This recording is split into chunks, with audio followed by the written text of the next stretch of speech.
Teman-teman, kita belajar tentang diksi atau pilihan kata dan penggunaan Kamus Besar Bahasa Indonesia dalam tulisan ilmiah. Jadi ada 3 topik utama. Pertama, pemilihan kata. Diksi itu apa dan manfaatnya apa ya? Mengapa kita harus memilih kata yang tepat? Yang kedua, kata baku dan tidak baku. Yang ketiga, penggunaan KBBI. Dengan tujuan yang pertama itu memahami cara memilih kata yang tepat atau diksi ya. Terutama ya, tujuan kita nanti dalam menulis ilmiah, dalam perkuliahan, dalam pemerintahan dan lain-lain. Yang kedua, mampu memahami perbedaan kata baku dan tidak baku. Karena dalam tulisan ilmiah kita harus menggunakan kata baku. Yang ketiga, mampu menggunakan KBBI dengan web atau KBBI yang ada di aplikasi mobile atau seluler seperti Android dan iOS ya, iPhone, iPad dan lain-lain. Beberapa bahan bacaan dapat dilihat di web atau Android ya, seperti KBBI. Kita mulai dengan memahami arti kata, morfem, dan suku kata, karena ini sebagai dasar untuk memahami pilihan kata. Menurut KBBI, kata adalah satuan bahasa yang dapat berdiri sendiri. Nah, ini pentingnya di sini berdiri sendiri. Artinya bebas atau tidak terikat dengan satuan bahasa yang lain atau unsur bahasa yang lain. Misalnya awalan, kata sambung atau konjungsi, dan lain-lain. Jadi pengertian berdiri sendiri ini dapat berdiri satu kata saja ya, maupun 2 kata. Jadi bukan berarti berdiri sendiri itu harus satu kata tunggal ya. Bisa terdiri dari 2 morfem. Karena yang paling kecil dari unsur bahasa itu adalah morfem. Contoh yang 1 morfem saja itu batu, rumah, ya, datang. Yang 2 morfem, pejuang, ya, pe dan juang. Pancasila, maha kuasa. Nah, kita sekarang jadi mengenal apa itu morfem, yaitu satuan bentuk bahasa terkecil yang sudah memiliki makna stabil ya. Pengertian stabil ini tidak dapat dibagi lagi juga ya. Stabil dan tidak dapat diurai menjadi bagian yang lebih kecil. Contohnya batu itu sudah satu kesatuan sebagai morfem batu. Tidak dapat dipisah menjadi ba dan tu, karena ba dan tu tidak memiliki makna. Nah, batu sebagai morfem bisa menjadi kata juga. Jadi kata yang hanya 1 morfem, batu. Kita masuk istilah ya. Istilah itu adalah kata atau gabungan kata yang dengan cermat ya, dengan jelas mengungkapkan makna suatu konsep atau proses, keadaan, sifat ya, yang khas dalam bidang tertentu. Ini contoh yang mudah bagi kita ya yang pernah belajar matematika. Kata integral itu kata biasa ketika dimaknai sebagai keseluruhan, lengkap ya, terpadu, integrated, terpadu, sempurna. Namun kata integral berarti beda. Misal di matematika ya, ini sebagai contoh. Persamaan integral, jadi tidak dimaknai sebagai persamaan yang sempurna misalnya, tidak ya. Itu istilah khusus matematika untuk integral. Coba Anda pikirkan kata aplikasi. Nah, kata aplikasi itu sebagai istilah atau sebagai kata biasa. Kalau aplikasi, kata biasa adalah penerapan, ya kan? Dari bahasa Inggris application yang dapat diartikan penerapan. Lalu di bidang kepegawaian, apa itu aplikasi? Lamaran, ya, lamaran kerja. Di bidang pemrograman, aplikasi adalah software ya, atau program yang sudah jadi dapat digunakan. Kita masuk ke diksi sekarang. Diksi atau pilihan kata. Dan sekaligus kita membahas istilah ya. Nanti pilihan kata termasuk memilih istilah yang tepat. Jadi diksi itu pilihan kata yang tepat dan selaras dalam penggunaannya, dalam mengungkapkan ide, gagasan, pikiran ya. Kita harus memilih kata yang tepat supaya apa yang kita sampaikan itu dipahami pendengar atau pembaca. Jadi penulis harus memilih kata yang tepat agar kata yang kita pilih itu dapat dipahami pembaca sesuai dengan maksud kita, ya, maksud penulis. Contoh ya, kita menggunakan kata melirik, memandang, melihat, menonton, menatap, dan menyaksikan itu untuk hal yang beda. Ya. Meskipun ini sama-sama melihat, ya, sama-sama melihat dengan mata. Jadi penggunaan tiap kata itu berbeda. Nah, itu arti dari diksi.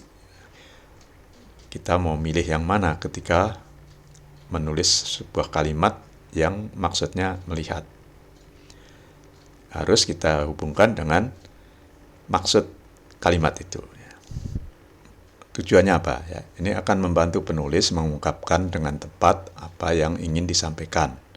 Baik tulisan untuk diucapkan ya, misalkan lisan, maupun tulisan yang untuk dibaca ya, disebarkan dalam bentuk tulisan. Di samping itu, pilihan kata atau diksi ini harus pula sesuai dengan situasi dan tempat penggunaan kata itu. Ini menurut penulis Arifin ya, dalam buku Pengajaran Bahasa Indonesia. Selain sinonim, jadi ada kata-kata yang serupa ya, kita sebut sinonim.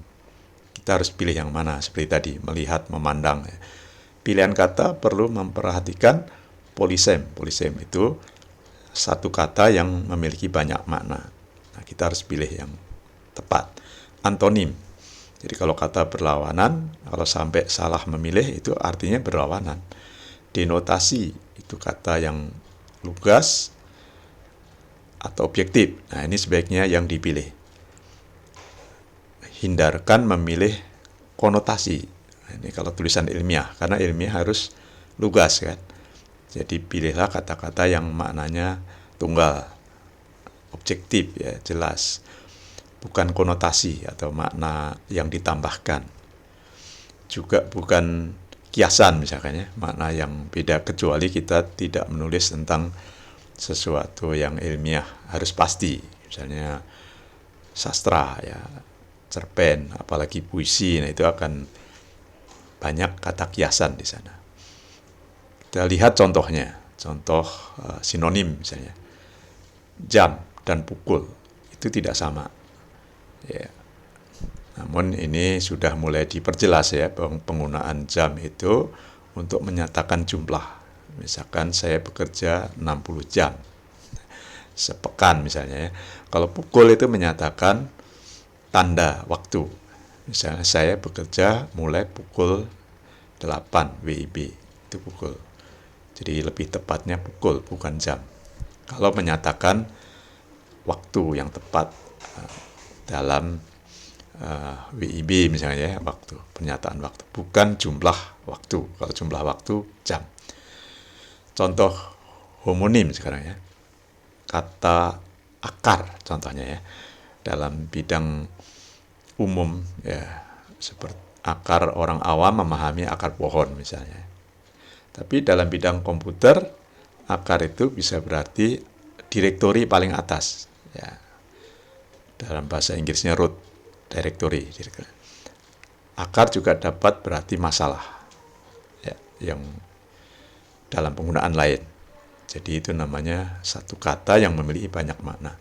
Antonim itu kata yang berlawanan ya. Misalnya jangan sampai salah menulis dependen, bebas ya, padahal maksudnya tergantung, beda. Padahal maksudnya independen, maksudnya tidak bergantung pada yang lain.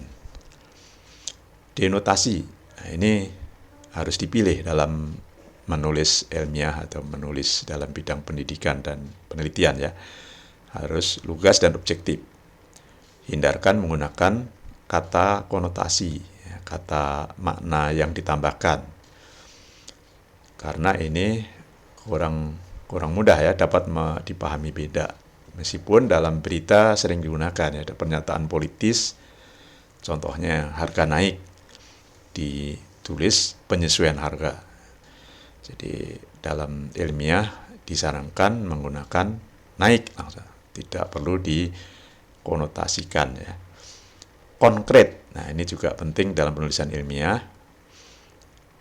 Misalnya selesai 90%, jadi penelitian sudah mencapai 90%, itu konkret.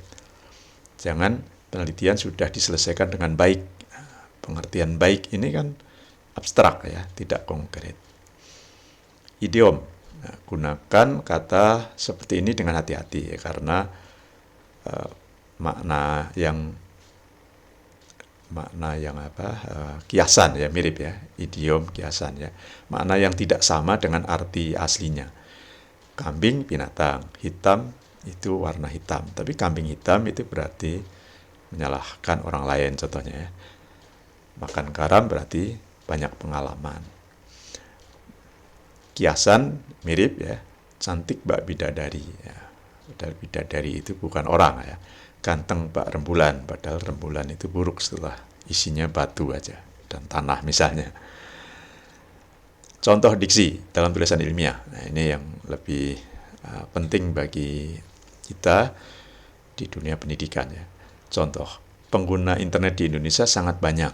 Nah, ini tadi contoh yang terlalu umum. Kurang lugas ya, kurang jelas, terlalu abstrak, umum atau bahkan abstrak. Yang lebih baik pengguna internet di Indonesia 200 juta orang, ya, jadi spesifik. Jadi pernyataan yang diungkapkan secara umum sangat banyak itu dapat dimaknai penulis kurang memahami masalah misalnya. Jadi pembaca jadi ragu. Tapi kalau berdasarkan data 200 juta orang itu menunjukkan penulis memahami, sehingga pembaca lebih yakin akan tulisan itu. Berikut ini contoh kalimat ya dalam tulisan ilmiah. Dalam penelitian ini, penulis akan mendeskripsikan hubungan antara tingkat pendidikan dan produktivitas kerja karyawan, misalnya. Atau dalam penelitian ini, saya akan mendeskripsikan. Dalam penelitian ini, kami. Kalimat ini kan strukturnya dalam penelitian berarti keterangan, kemudian penulis atau saya, kami itu subjek di sini.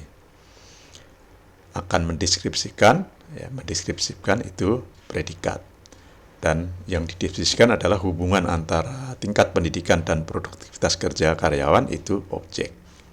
Di kalimat di atas ya, kalimat aktif karena mendeskripsikan. Kalimat aktif dapat diubah menjadi pasif untuk menghilangkan kata penulis saya atau kami tadi. Menjadi dalam penelitian ini akan dideskripsikan hubungan antara tingkat pendidikan dan produktivitas kerja karyawan. Keterangannya tetap di depan, namun predikat menjadi di depan, ya, subjek di belakang. Nah, objek di kalimat di atas itu berubah menjadi subjek karena dari aktif menjadi pasif di, ya. Jadi hubungan antara tingkat pendidikan dan produktivitas kerja karyawan itu menjadi subjek. Fokus penelitiannya di situ. Jadikan subjek, lalu dideskripsikan itu predikat. Siapa yang melakukan di sini disembunyikan, ya, artinya peneliti. Jadi kalimat aktif diubah menjadi pasif dengan tujuan menyembunyikan penulis atau saya atau kami. Nah, ini seperti ini umum digunakan di penelitian. Kita masuk materi membedakan kata baku dan tidak baku. Jadi kata dasar sebelum itu ya, kita pahami dulu apa itu kata dasar atau kata asal atau bentuk dasar suatu kata. Jadi dasar kata adalah kata yang belum mendapatkan imbuhan. Contohnya ubah. Nah, ini yang sering salah ya ditulis. Ubah itu kata dasar. Karena itu kata kerja ya. Kalau rubah, nah yang bawah ya, itu kata benda, binatang rubah, ya, salah satu jenis binatang. Jadi ketika kita menyatakan kata kerja, maka yang benar adalah mengubah. Saya mengubah. Atau tulisan telah berubah. Atau diubah kalau kalimat pasif, ya, diubah. Jadi yang tidak baku atau salah adalah berubah, karena tidak ada kata ubah, ya. Itu kata Jawa, ubah itu, bukan kata bahasa Indonesia. Merubah tidak boleh juga, karena rubah itu benda, ya. Kecuali maksudnya berubah menjadi rubah, ya, merubah. Jadi orang atau membuat gambar dari gambar sesuatu menjadi gambar rubah, ya, itu namanya gambarnya merubah. Yang betul adalah mengubah, ya, mengubah. Lanjutan kata baku dan tidak baku, ya. Kata baku itu digunakan resmi. Salah satunya dalam penulisan kuliah, hasil penelitian atau penulisan ilmiah, ya, dan lain-lain. Contoh, kata baku yang benar itu di kiri, diubah tadi, ya, contoh tadi, ya. Yang tidak baku, dan ini sebenarnya salah, ya, dirubah, dirobah, diobah. Kata baku hasil dari perubahan atau hasil dari pengubahan adalah perubahan. Prosesnya dinamakan pengubahan. Nah, itu yang benar. Yang salah ada pengubahan, perubahan, pengobahan, itu salah, ya, tidak baku. Contoh lain, penerapan, ya, itu yang betul, bukan pengeterapan, karena dari kata terap, bukan terap, ya, terap. Penerapan, penerapkan, ya, menerapkan harusnya, yang atas itu salah ketik, ya, menerapkan yang benar, bukan mengeterapkan. Penerapan bukan penterapan. Pelepasan bukan penglepasan. Jadi kan pe dan untuk le itu tidak diberi tambahan eng, ya. Perusak bukan pengrusak. Perajin bukan pengrajin, ya. Jadi untuk awalan pe terhadap kata rajin adalah perajin. Merusak bukan mengerusak. Mencoba bukan menyoba, ya. Contoh yang sering dipakai kan mencintai, bukan menyintai. Contoh kata baku yang lain, ini ada dalam buku bentuk dan pilihan kata, ya, dalam yang diterbitkan Badan Bahasa. Menstabilkan, ya, itu awalan meng berubah menjadi men. Yang tidak baku adalah menyetabilkan. Jadi yang betul adalah menstabilkan, karena stabil itu dari kata asing tadinya, ya. Menskemakan, dari skema kata asing menjadi menskemakan, bukan menyekemakan, ya. Mentransmisikan, jadi dua huruf yang menjadi satu, seperti ST, SK, TR, SP, KR, KL itu tetap ditulis, ya, tidak berubah, tidak melebur. Mensponsori, bukannya menyponsori, karena sponsor SP. Mengkristal, mengklasifikasikan. Contoh lain lagi untuk PR, ya, PR untuk kata yang mengandung dua gabungan huruf konsonan, PR. Memproses yang betul, bukan memproses. Namun perhatikan di bawah, pemproses, kalau itu orang yang melakukan memproses, itu orangnya disebut pemroses atau alatnya, ya, pemroses. Memprogram, jadi kalau itu katanya tetap, ya, tidak melebur, memprogram. Tapi ketika menjadi pelaku pemrogram, P-nya meluluh jadi M. Nah, ini baku, artinya kesepakatan penggunaan bahasa di Indonesia untuk pemrogram adalah tanpa P. Bahasa Inggrisnya programmer, ya. Memproduksi, ya, produksi. Tapi pelakunya adalah peproduksi, atau kadang disebut produsen, ya, peproduksi. Untuk ter sekarang, ya, kata ter itu yang betul seperti ini, ya, tertubruk, ya, karena misalkan tidak sengaja ditubruk, itu tertubruk. Tertabrak bukan ketabrak, ya. Yang di kanan tidak baku itu pengaruh dari bahasa daerah biasanya, bahasa Jawa misalnya atau bahasa Sunda. tertangkap, bukan ketangkap ya. Tertinggal, bukan ketinggal atau ketinggalan, tapi tertinggal. Kita masuk materi terakhir yaitu KBBI. Nah, ini tampilan KBBI dalam web ya, tampilan web. Misalnya kita mau memahami arti analisis, ketikkan saja analisis. Nah, ini akan ketemu. Analisis sistem. Jadi yang baku adalah analisis, bukan analisa. Jadi kalau kita cari kata analisa, tidak ada, atau kalaupun ada dikatakan itu tidak baku. Ini KBBI Web ID, format berbeda dari KBBI yang Kemdikbud. Ketika kita mengetikkan analisis ada banyak pilihan di situ ya. Ada penjelasan yang lebih rinci. Ini KBBI dalam Android ya, di aplikasi Android tampilannya seperti ini. Kita dapat melakukan pencarian dengan mudah ya, menggunakan handphone untuk memilih kata yang tepat dan penulisan yang benar, yang baku dalam bahasa Indonesia.